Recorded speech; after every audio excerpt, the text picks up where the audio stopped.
পোলাও খেতে আমরা সকলেই খুব ভালোবাসি। আর ঘরে যদি শুধু ডিম আর আলু থাকে, সেটা দিয়েই কিভাবে দারুণ টেস্টি ডিমের পোলাও বানানো যায় সেই রেসিপিটাই আজকে আমি আপনাদের সাথে শেয়ার করছি। ড্রিম রেলিশের পক্ষ থেকে আপনাদের জানাই সাদর আমন্ত্রণ। আর আমার আজকের রেসিপি হলো ডিমের পোলাও। তাহলে এখানে ডিমের পোলাও বানানোর জন্য সবার প্রথমে ডিমগুলো সেদ্ধ করে নেব। আর যখন ডিমগুলো সেদ্ধ করব তখন তার মধ্যে দিয়ে দিচ্ছি 1 চামচ ভিনিগার আর সামান্য একটু লবণ। এতে ডিমগুলো সেদ্ধ হওয়ার পর খোসাগুলো খুব সহজেই ছাড়ানো যাবে। এবারে পোলাওয়ের জন্য চাল নিয়ে নেব। এখানে এরকম একটা কাপের 2 কাপ গোবিন্দভোগ চাল নিয়ে নিচ্ছি। আর আপনারা চাইলে এখানে বাসমতি চালও নিয়ে নিতে পারেন। সেক্ষেত্রে চালটা ভালো করে ধুয়ে 30 মিনিটের জন্য ভিজিয়ে রাখতে হবে। আর আমি যেহেতু এখানে গোবিন্দভোগ চাল নিয়েছি, সেই জন্য চাল ভালো করে ধুয়ে চালের জলটা ঝরিয়ে নেব। আর চালের জলটা ভালো করে ঝরানোর জন্য এরকম ছিদ্রযুক্ত একটা ঝুড়ি নিয়ে নিয়েছি। আর চালটা ঝুড়ির মধ্যে রেখে এভাবে হাত দিয়ে একটু ছড়িয়ে দিচ্ছি, তাতে চাল থেকে সমস্ত জলটা ঝরে যাবে। আর এদিকে ডিমটা সেদ্ধ হওয়ার পরে ডিমের খোসাগুলো ছাড়িয়ে নিয়েছি। আর এখানে 3টে মিডিয়াম সাইজের আলু আগে থেকে সেদ্ধ করে এভাবে ছোট ছোট টুকরো করে রেখে দিয়েছি।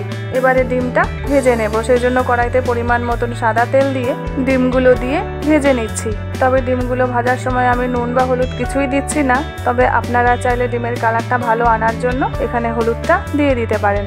আর যখন ডিমটা হালকা করে একটু ভাজা হয়ে যাবে তখন ডিমগুলো তুলে রাখছি একটা পাত্রের মধ্যে। এবারে ওই তেলের মধ্যেই সেদ্ধ করে রাখা আলুগুলো দিয়ে ভেজে নেব।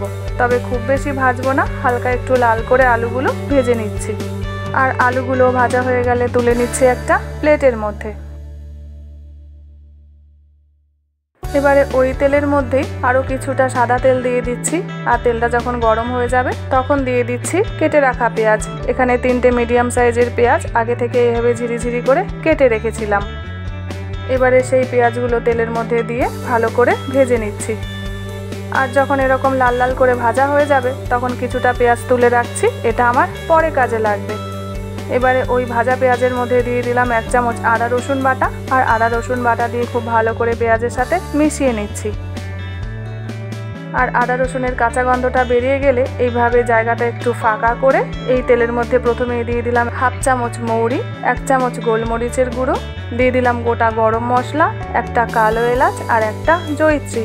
সমস্ত গোটা মশলা তেলের মধ্যে একটু নাড়াচাড়া করে পেঁয়াজের সঙ্গে মিশিয়ে নিচ্ছি। এবার এর মধ্যে কিছু গুঁড়ো মশলা অ্যাড করে দেব। প্রথমেই দিয়ে দিচ্ছি 2 চামচ ধনে গুঁড়ো, 1 চামচ জিরে গুঁড়ো আর দিয়ে দিলাম 1 চামচ হলুদ গুঁড়ো। এবারে সমস্ত কিছু ভালো করে পেঁয়াজের সাথে মিশিয়ে এর মধ্যে দিয়ে দিলাম টক দই।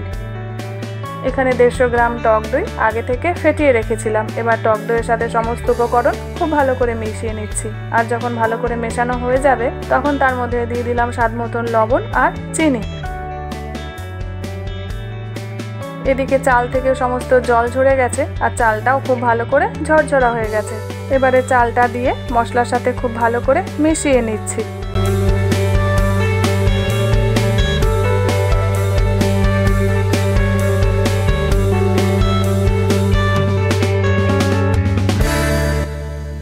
প্রায় 4 থেকে 5 মিনিট মেশানোর পর এর মধ্যে দিয়ে দেব পরিমাণ মতন জল। যে কাপ মেপে আমি চালটা দিয়েছিলাম সেই কাপেরই 4 কাপ জল আমি দিয়ে দেব। 2 কাপ চাল নিয়েছিলাম, সেজন্য দিয়ে দিচ্ছি 4 কাপ জল। মানে যতটা চাল নেবেন ঠিক তার ডবল এখানে জলটা দিয়ে দেবেন।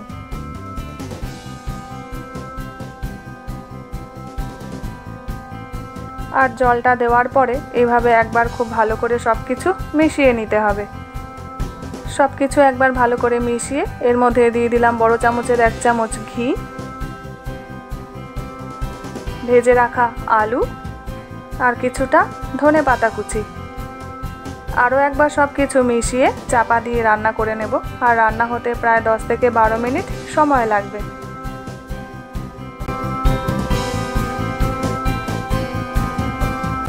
তবে মাঝখানে একবার ঢাকাটা খুলে এইভাবে সবকিছু আরেকবার মিশিয়ে দিতে হবে।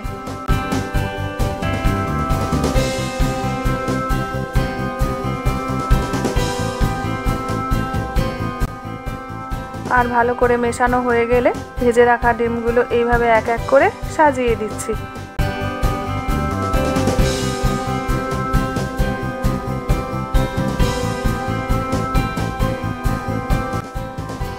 এবার ওপর থেকে দিয়ে দিচ্ছি পেঁয়াজ ভাজা। যে পেঁয়াজ ভাজাটা আমি আগে তুলে রেখেছিলাম সেই ভেজে রাখা পেঁয়াজটা এভাবে ওপর থেকে দিয়ে দিচ্ছি। আরও 1 চামচ ঘি দিয়ে দিলাম, আর দিয়ে দিলাম গরম মশলা আর কিছুটা ধনেপাতা কুচি। এরপর আরও একবার চাপা দিয়ে রান্না করে নেব।